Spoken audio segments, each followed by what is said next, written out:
So remember when I said I had a pet peeve or an issue with story-based games, and my main issue is that developers do a poor job of explaining that a game is really about its story and its graphics and not so much about its gameplay. Well, first I want to say we're going to discuss Kena Bridge of Spirits, and I want to first start off by saying that I don't believe that this game fits in the bracket of misdirecting the audience. This game does not fit in the bracket of confusing the customer. This game is, in fact, a movie game. What do I mean by that? It's a game that's more about its story and graphics, and that being the point of why you experience it, rather than its combat or anything that has to deal with actually gameplay. Because based upon the reviews and everything everyone's saying, and we will go over the things people have been saying about this game, people have been shrugging off the gameplay or saying the gameplay is not that important or saying that the gameplay is just lackluster,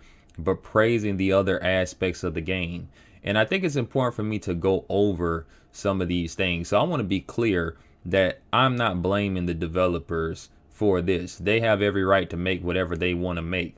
But for anyone that's ever confused why certain people like myself may say, hey, these games do exist, and everyone acts like we're crazy. Oh no, these games don't exist. They're a game. These are just regular games like any other game. No, there are plenty of games made simply to show you graphics and stories, and that's fine. But as long as the developer and the creator tells me that this is what they're doing, then I know going and buying what I'm getting into.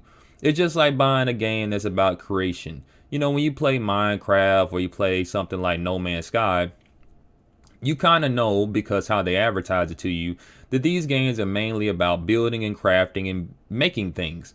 It's not so much about hard combat or fighting some epic boss, even though some of these games have that. They let you know it's a creation game.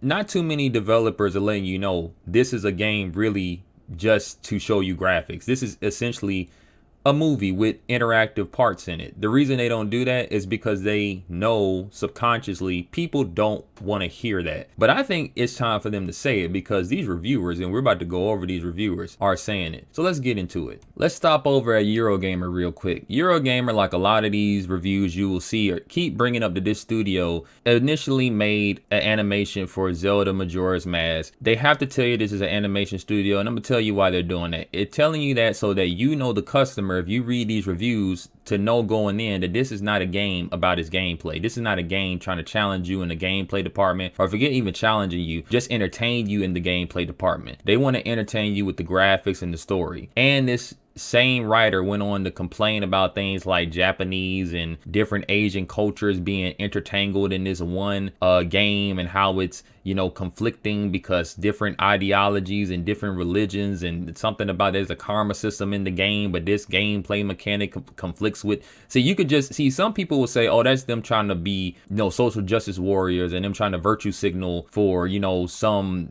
random dude or woman out there that complains about this random crap. Yeah, maybe so, but it's not just that. They're doing that. The reason why this is such an importance to these people is because they don't care about the gameplay. They care about the story and the lore and the graphics. And yes, these people have the right to play games and exist. I'm gonna stop saying that, but I have to say it because so many people are emotional. Yes, they can play the damn game. I don't give a damn. But at the same time, when we sit back here and we're saying, hey, look, these games are movies, they're not games no more. This is what we're talking about, because these people care about everything else but the gameplay. So now let's go over to IGN. Now IGN has a pretty good review. You guys should read it and watch it. But at the same time, their review or their verdict at the end confuses me a bit. They compared this game to Okami, okay, one of the greatest games ever made. The GameCube era Zeldas, also some of the greatest games ever made. And then mixing Star Fox Adventures. I'm confused because people didn't particularly like that game. That game was odd. I'm not saying it was bad because I didn't personally play it, but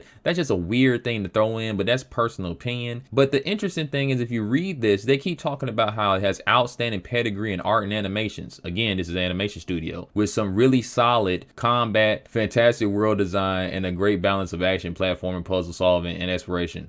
Now, notice how they said solid combat. Let me explain something to you. Anytime you hear someone say solid, except for me, they really just mean plain. They mean it's all right. So They got outstanding pedigree in art and animations. And look, they barely even touch on the gameplay. They don't really want to talk about that because they know that's not the point. The result is an open world action adventure game that harkens back to the days I read that part. While some added modern sensibilities, it's elegant in its simplicity.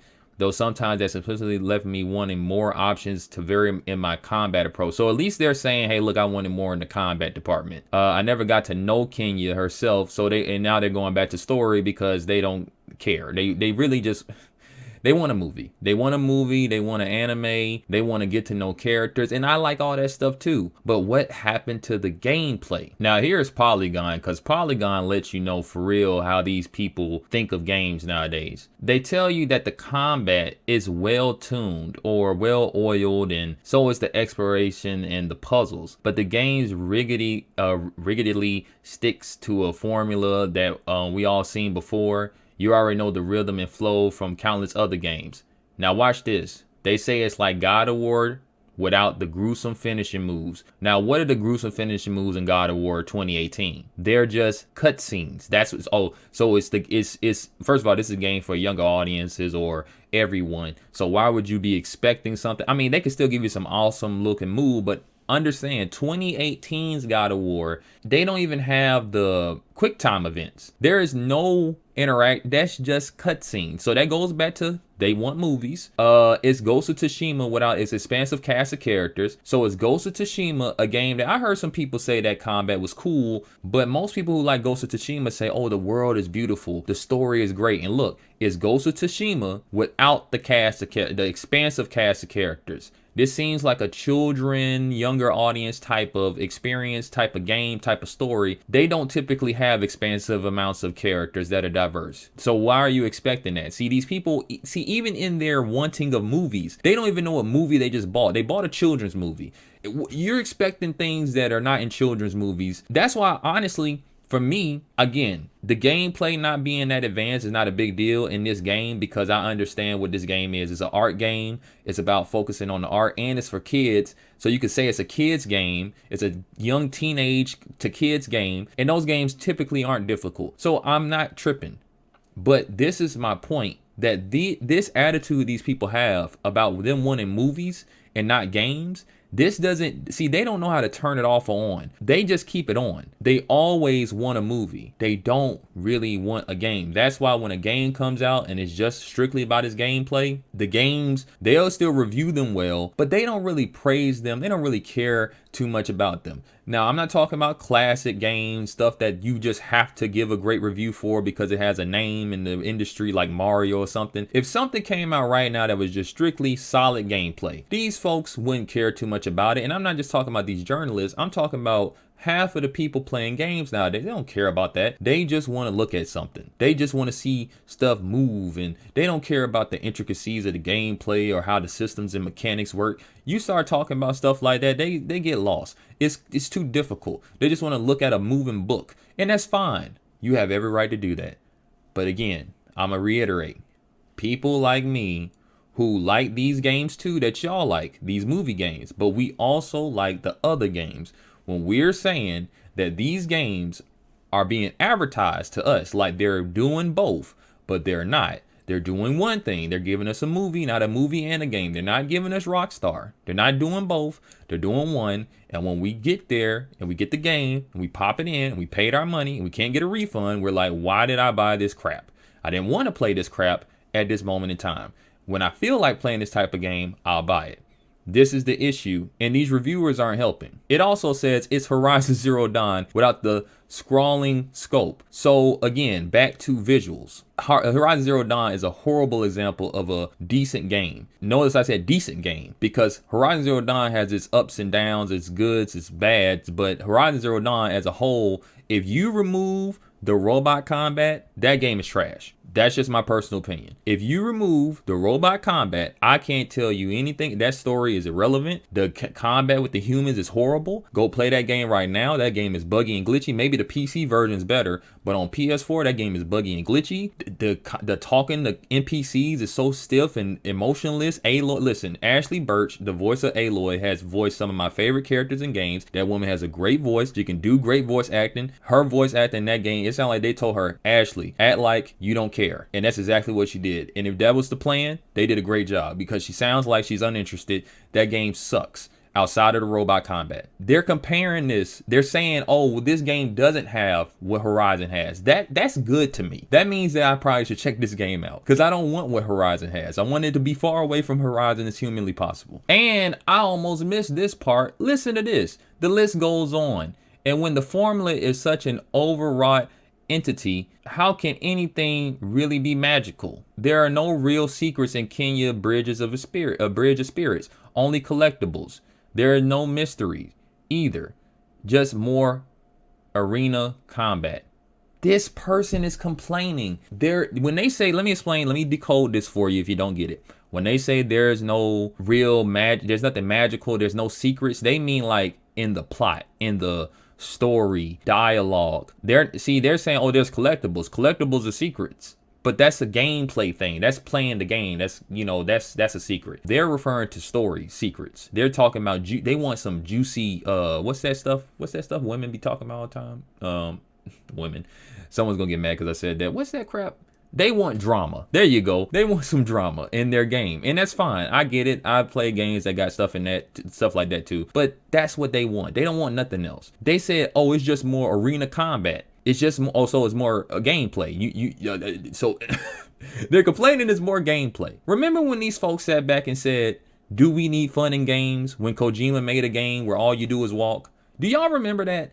This is what I mean. This is what these people want. They want a movie. They don't want a video game. Look, I think my rant's pretty much over. I think I've gotten my point across pretty well. Again, I want people to understand it has nothing to do with the company or the studio. They did a good job letting me know that this is a movie game, so I know what I'm getting into when I buy it. I'm not going to go in expecting anything beyond a movie game. I'm not going expecting anything beyond a kid's game. So I know what I'm getting, so I don't have a problem with them. My overall issue, though, with this is that I wish these reviewers would be more honest about what they care about, because when they sit around and act like that they're just typical gamers like you or me, but really they're not. They don't want to play a hard game. They don't want to forget hard. They don't want to play a game that's normal difficulty. They really want to pop something in, get blown away by graphics and story. They want a movie. They don't want to play anything. They want to review movies. Let me just inform you guys of something. Most people in the gaming industry, not most, let me take that back. A lot of people in the gaming industry, and this even goes to developers, this goes to journalists, they don't want to cover games. So if they can trick gaming into being Hollywood, they will. That's what they've been doing for years. They've been trying to do it for years because there's so many people in the industry. They do not care about video games. They don't like video games. It's even developers that really they're not so much developers. They don't code. They don't do too much of nothing, but they can write a story. So they trick these companies into making them write these bombastic stories. They blow up their budget, and yeah, maybe the game comes out and it does well, but a lot of times it doesn't. And then these people get to ride off on the coattails that they made a game, but they can never jump into actual movies and films because maybe they're not good enough, or I don't even think it's that they're not good enough. I think that well, no, I do think some of that is they're not good enough, but it's not just that. It's, I believe there's still a line of, what's the word? The film industry don't really respect these game developers, these game story writers that much. Some maybe they do, but not really. Or they're willing to, use their intellectual property to make money off them, but they don't really respect them like that. So what these people do is they get into gaming so that they can bounce into something else that they'll never be able to bounce into, not anytime soon, not until times change. And the game journalists do the same thing. It's a lot of journalists that maybe they wanted to be a journalist in a different subject, but gaming was the only spot they can get into. And they literally have barely any background in gaming. And they'll review games and talk about games and have no interest in them. So that's why, most people have interest in movies. Most people have interest in graphics and art. Like even people who don't care about games, if you show them something impressive, something that looks realistic that was made in a game, they'll at least say, hey, that's cool. So that stuff resonates with the average person. Movies and games and stories. But gameplay, nah, that's really just for gamers, and these people don't care about it. Anyway, that's the end of my video. I'm out.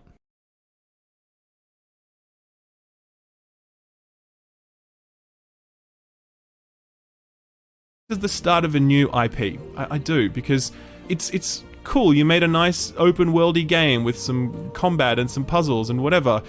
That's not particularly special, but I really feel like this world is special.